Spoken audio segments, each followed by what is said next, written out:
Right. I gotta have time to ask about Narnia, because Narnia has been a big part of my life, the kids' life, and that kind of thing. So quickly, touch on a little bit of this crazy Narnia story board experience and that kind of stuff. Because man, that world, whew, it's Well, underrated in the grand Narnia for scheme of me was, fantasy. as I mentioned to you earlier, it was literally like stepping through the doorway, because Mm.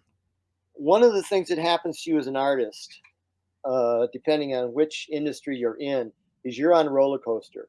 If you're working in comics, comics are the hottest thing out there. Suddenly they drop. You're working in animation. There's 6 shows going. Suddenly everything stops for a year and a half. And I hit a point in my career. Um, in fact, the irony was I had just won. As I always like to say, one of the nicest things HBO ever bought me was an Emmy for Spawn. I directed 2 episodes of animation, and I wound up with an Emmy. I mean, I've worked as an artist for 50 years. I've never been nominated to be nominated for anything, and I think of myself as a decent artist.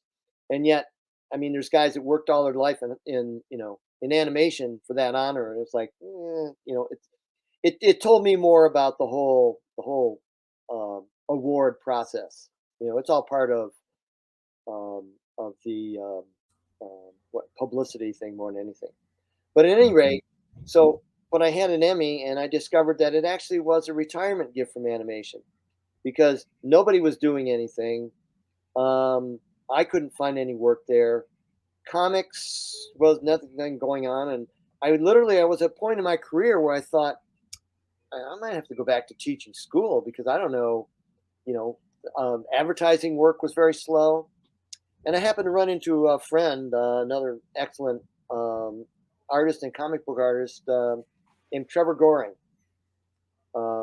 Trevor did a lot of stuff for British comics before he moved here, and just about any movie you ever saw in the 80s or 90s, Trevor probably boarded it. But anyway, he said, "Oh yeah, I'm working on a new film. You ought to come by and drop by a portfolio." And I said, "Oh great, I'll do that." So that week I came by, and I went to the Narnia offices, and I dropped off a portfolio. And the way those things went, I thought, well, that'll be the end of that, because I had tried to do movie storyboardings over the years, and I always wound into like, "You're not in the union," or "We're going to do this in Arizona," or there was something there. Anyway, about a month and a half, 2 months later, I get a call from saying, "Come in, we'd like to interview you." And I met the director, Adam Adamson, and we had a great chat. We talked for a while, and he said, "Good, you start on Monday." As I'm walking out, the production manager was just like, she's going, "Wow, I've never seen him hire anybody on the same day."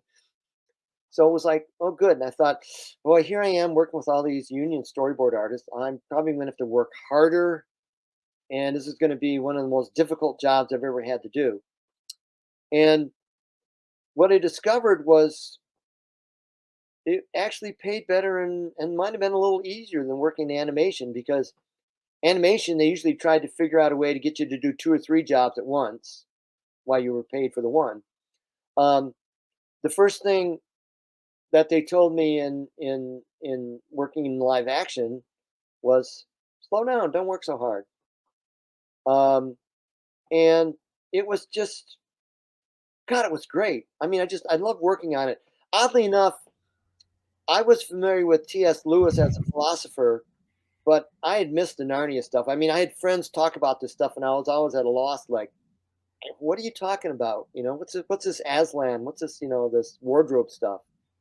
Um, so, you know, um, since I got paid to read the books, I did. And I had an absolute, just a great time working on that film. And again, one of the ironies, before the film was over, I wound up, getting a credit as like a storyboard supervisor on my first job. Wow, awesome.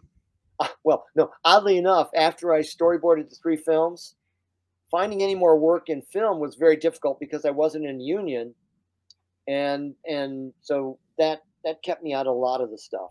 Mm.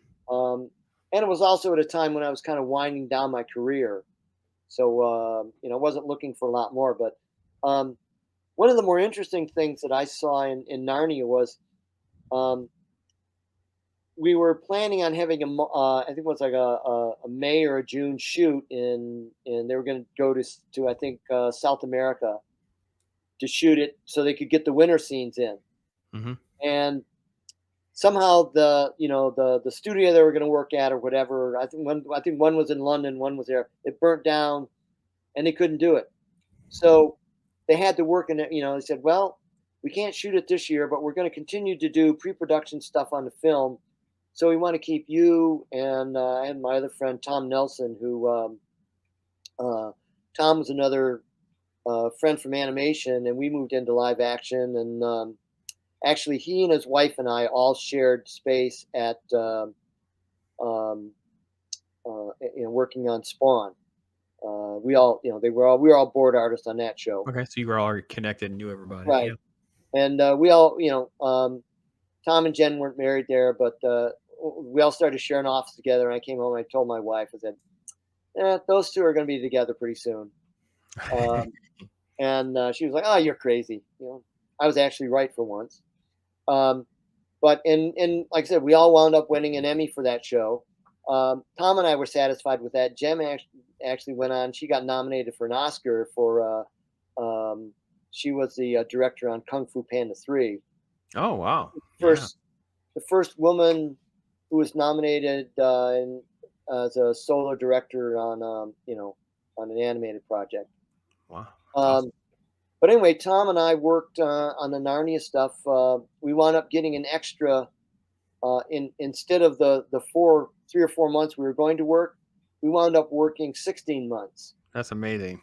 And well, not only was it amazing, but I've got no complaints because Yeah. before then I was like, oh, what's this month's rent going to be like? Yeah, the check clears and you just keep on doing Yeah. what you love. It's amazing. And the other thing that struck me was, when they told me what my salary was going to be, they kind of apologized and they're going, "We're just going to pay the base rate, the base union rate."